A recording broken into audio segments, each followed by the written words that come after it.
Assalamualaikum warahmatullahi wabarakatuh. Hai semuanya, di video kali ini kita sudah memasuki materi yang ke-13, yaitu failover and load plans. Nah, di materi kali ini kita akan membahas mengenai yang pertama konsep failover and load plans, yang kedua yaitu setting topologi, yang ketiga add default route pada router customer, yang keempat konfigurasi failover, yang kelima check gateway pada failover, yang keenam konfigurasi load plans SMP, yang ketujuh trace router, yang kedelapan kasus pada bandwidth pada USB. Kemudian materi yang ke-9 kita akan bahas mengenai konfigurasi load plans root loss. Dan materi yang terakhir kita akan membahas mengenai konfigurasi load plans firewall. Teman-teman, dan materi pertama kita akan membahas mengenai konsep failover and load plans. Nah, jadi failover and load plans ini termasuk ke dalam fitur yang bisa dijalankan pada vendor MikroTik. Nah, di sini pada failover and load plans itu deskripsinya sama-sama metode yang digunakan ketika kita memiliki jalur ke internet atau ISP. Misal kita lihat pada topologi di sini, satu router yang memiliki dua jalur ke internet, yaitu ISP1 dan ISP2. Nah, nantinya dari semua klien ini, baik itu switch maupun PC-nya yang terhubung ke router kita, maka dia sama seperti router, yaitu memiliki dua jalur ke internet atau ISP1 dan ISP2. Ketika kita punya dua jalur seperti ini, maka kita memiliki konsep yang harus diterapkan, yaitu failover and plans. Nah, di sini untuk topologinya pada failover dan juga load plans. Nah, untuk failover gambarannya seperti ini. Ada satu ESP yang aktif dan satu ESP yang tidak aktif, atau statusnya itu disable atau backup. Jadi dari semua klien nantinya akan dilewatkan pada ISP1 saja. Nah, jika ISP1 ini, maka ISP2 itu akan aktif, sebagainya itu backup. Nah, sedangkan yang load plans nantinya itu dua ISP tersebut akan aktif secara bersamaan. Misal ketika gua VPC ini, dia ingin akses ke internet menggunakan ISP1, dan dua VPC ini ingin akses internet menggunakan ISP2. Oke teman-teman, dan materi yang kedua kita akan membahas mengenai setting topologi. Oke, pada topologi kali ini kita akan menggunakan topologi pada bab yang sebelumnya. Jadi pada bab yang sebelumnya kalian bisa hapus saja pada VPC-nya. Lalu pada router ISP1 kalian bisa mengubah deskripsinya menjadi RISP1, kemudian RISP2, dan kalian bisa menambahkan satu perangkat router lagi dan mendeskripsikannya yaitu R customer. Nah, di sini kalian bisa memberikan IP pada topologi kali ini ya teman-teman. Di sini kita akan mengkonfigurasikannya pada terminal RIS. Nah, di sini pada RISP1 kalian bisa ketikkan IP address pin, lalu kalian mengkonfigurasikan romonnya. Pada MikroTik 2 juga kalian bisa mengkonfigurasikan IP address, lalu pada romonnya juga ya teman-teman, kalian bisa aktifkan terlebih dahulu.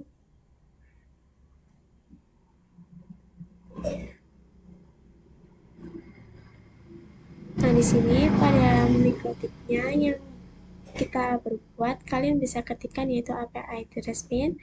Maka di sini terdapat IP ether 1 dan juga IP ether 2. Yang dimana IP ether 2 itu kita buat sebelumnya teman-teman. Kemudian di sini kalian bisa ping 192.168.1.1. Maka dia berhasil. Kemudian ping 172.16.1.1. Nah, dia juga berhasil teman-teman. Nah, kemudian pada RISP1 kita bisa ping 88. Nah, maka ini ping internetnya itu berhasil.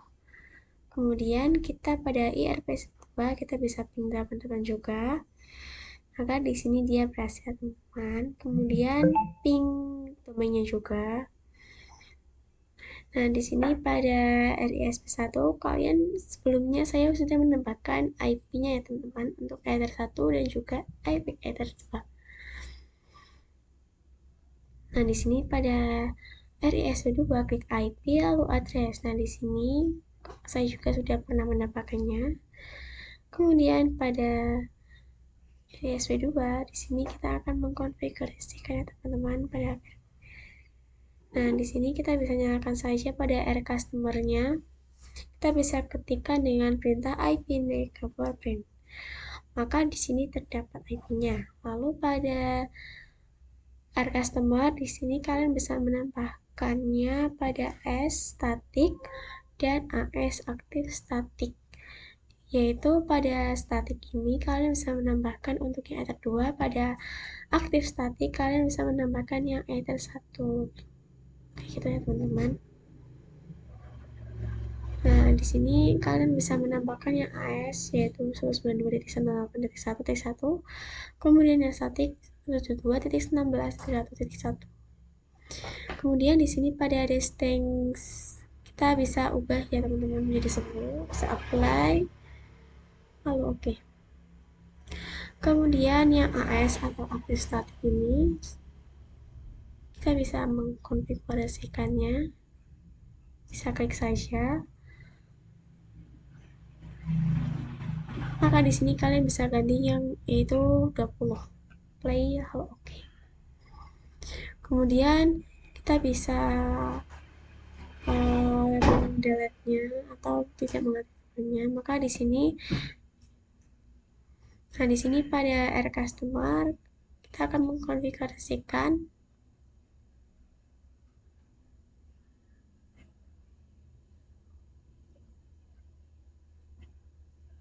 sebelumnya kita sudah pernah mengkonfigurasi. Nah, kita akan mengkonfigurasikan IP dari R customer biar saling terhubung. Nah, kita akan mengaktifkan DNS-nya, kemudian kita bisa klik IP lalu routes. Nah, di sini terdapat yang tadi barusan kita buat. Lalu di sini pada check gateway kita bisa ganti yang ping ya teman-teman, yang ARP. Karena kita akan mengeping IP DNS. Samping. Okay.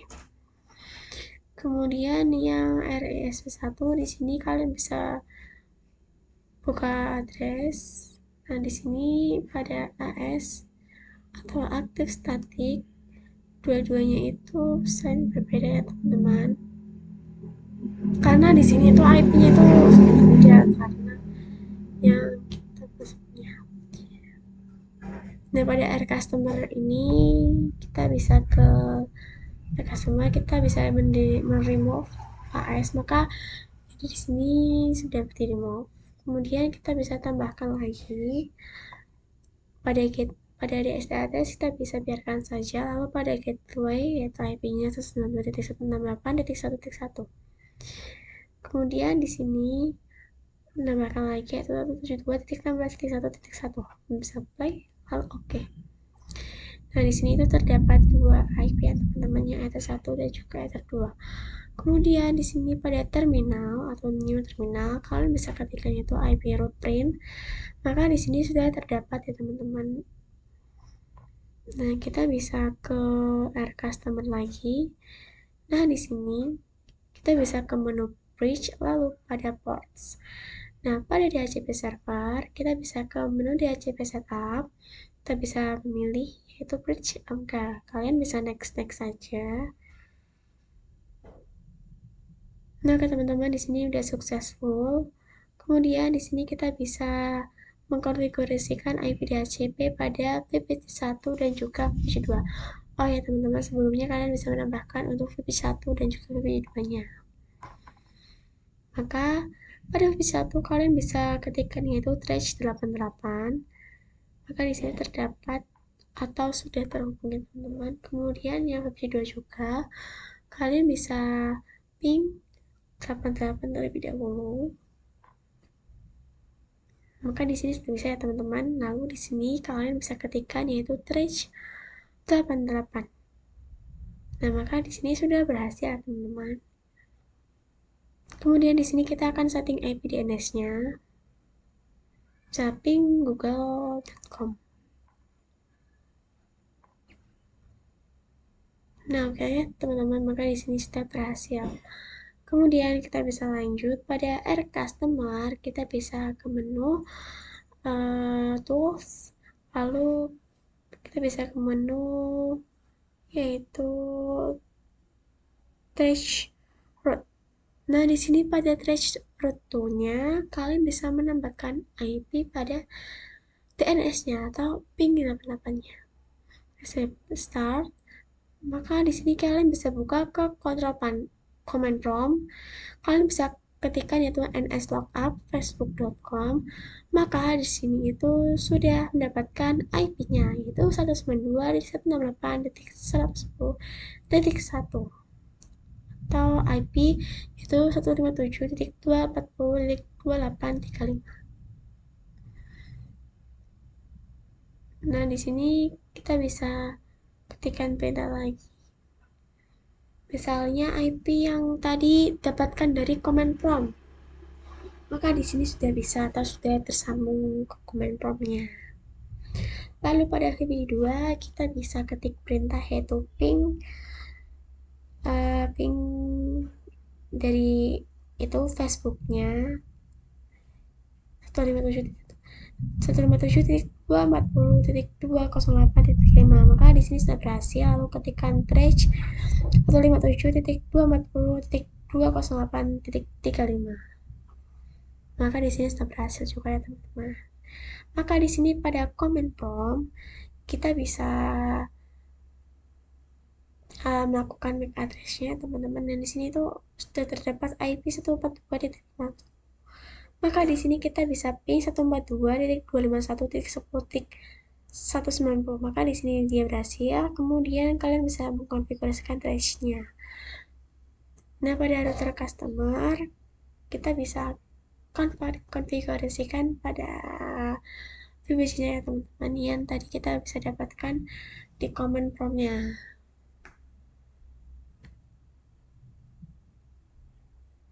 Nah, di sini kita bisa ke menu IP, lalu roots. Nah, di roots ini kalian bisa tambahkan saja yang IP yang tadi kita bisa disable atau kita bisa edit lagi.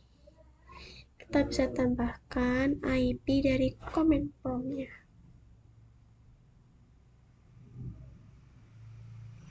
Nah, di sini pada IP 192.168.1 dan IP 172.16.1.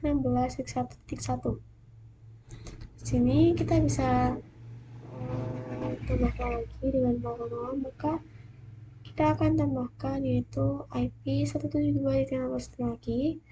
Lalu kita bisa tambahkan lagi biar IP-nya itu ada 4. Supply lalu oke.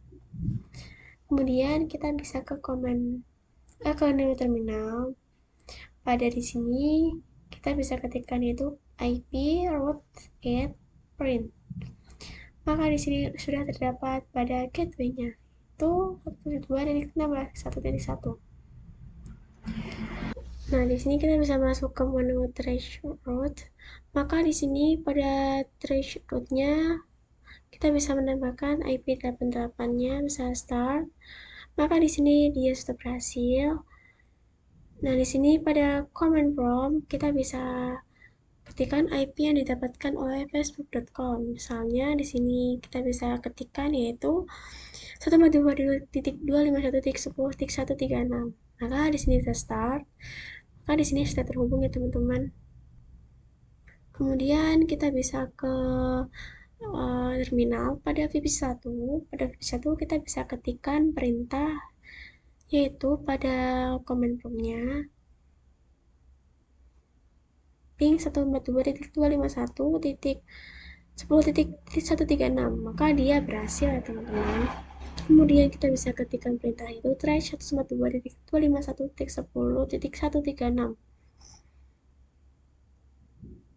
Nah, maka dia sudah terhubung ya teman-teman, atau sudah berhasil. Nah, di sini pada step 1 kita bisa ketikkan perintah yaitu IP, kemudian 10.10.10.11/24. Karena di sini saya akan menambahkan IP pada VPC satunya ya teman.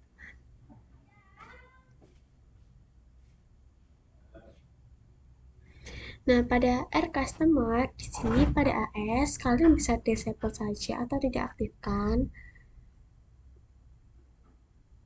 Kemudian pada rules kita bisa tambahkan untuk IP-nya yaitu pada src address kita bisa menambahkan 10.10.10.11. Kemudian untuk table kita bisa menggunakan yang VP1, kemudian bisa oke. Nah, kemudian kita bisa tambahkan lagi yaitu 10.10.10.12. Maka di sini pada tabelnya menggunakan yang VPC2. Saya apply lalu oke. Nah, kemudian di sini pada menu all kita bisa ke pojok kiri atas, maka di sini terdapat VP1 dan juga VPC2 yang kita buat tadi ya teman-teman. Nah, kemudian kita bisa tambahkan pada IP roots-nya. Di sini pada DSD address kalian bisa kosongkan, lalu pada gateway kalian bisa tambahkan IP yaitu 192.168.1.1 lalu oke. Kita bisa copy lagi. Di sini kita bisa menggantinya dengan VPC1, VPC2. Karena tadi kita sudah VPC1 ya teman-teman, bisa play lalu oke. Kemudian udah ini sudah teman-teman. Kemudian pada VP1 kita coba untuk ketikan seperti ini. Kemudian gateway-nya yaitu 10.1. Maka di sini sudah bisa. Lalu pada VPC2 kita bisa lakukan yang sama yaitu IP-nya 12/24. Nah, pada VPC1 di sini kita bisa pilih 88, maka di sini sudah bisa. Kemudian perintah trace 88, maka di sini sudah terhubung. Kemudian lakukan hal yang sama seperti pada VPC1.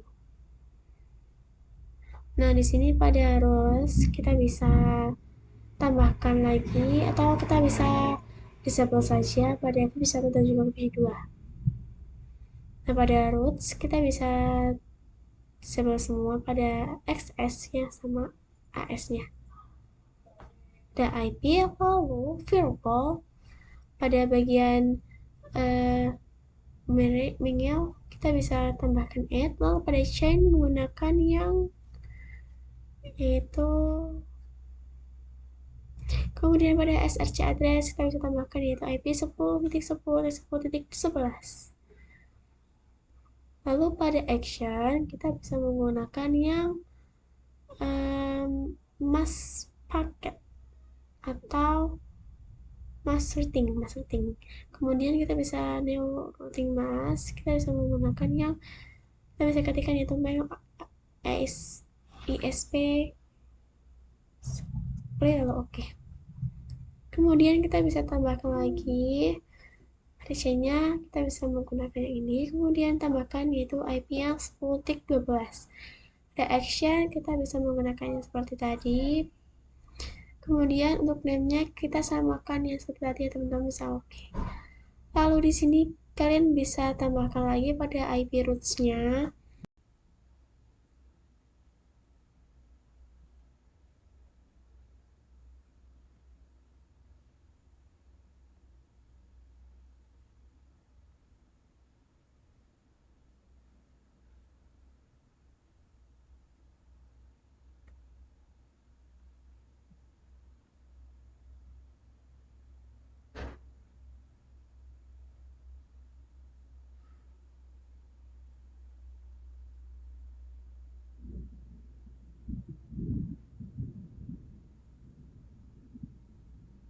Lakukan ping 88 ya teman-teman. Oke, di sini kita masuk untuk